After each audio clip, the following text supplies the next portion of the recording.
Samantala, isang lalaki sa Pasig City ang arestado sa entrapment operation ng Eastern District Anti-Cybercrime Team matapos itong ipakalat ang mga sensitibong larawan at video ng kanyang kasintahan. Magbabalita dyan si Patrolwoman Mary Grace Artezuela.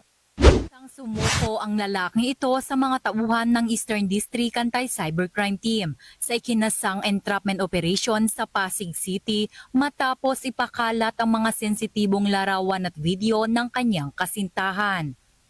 Ayon sa biktima, na-access ng kanyang nobyo ang kanyang Facebook account na walang pahintulot, na nagresulta sa pagkalat ng kanyang mga sensitibong larawan at video sa kanyang kaanak.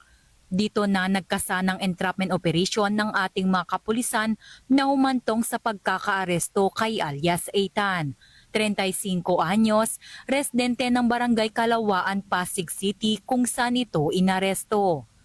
Kasalukuyang nasa kustodiya na ito ng Eastern District Anti-Cybercrime Team at nasasangkot sa kasong illegal access, photo and video voyeurism at violence against women and their children.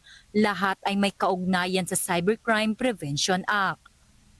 Okay, so sa mga kababaihan, be wary po, mag-ingat po tayo dun sa mga karelasyon natin na kinakapture ang ating mga photos and videos, especially yung mga intimate moments natin. Kasi po, ay dignidad nyo po ang nakasalalay dito.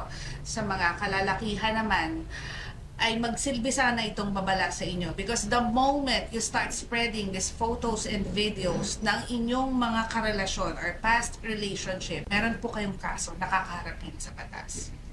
Mula dito sa Campo Crame, ako ang inyong PNN correspondent nagbabalita para sa Police News Network, alagad ng batas, tagataguyod ng Balitang Pulis.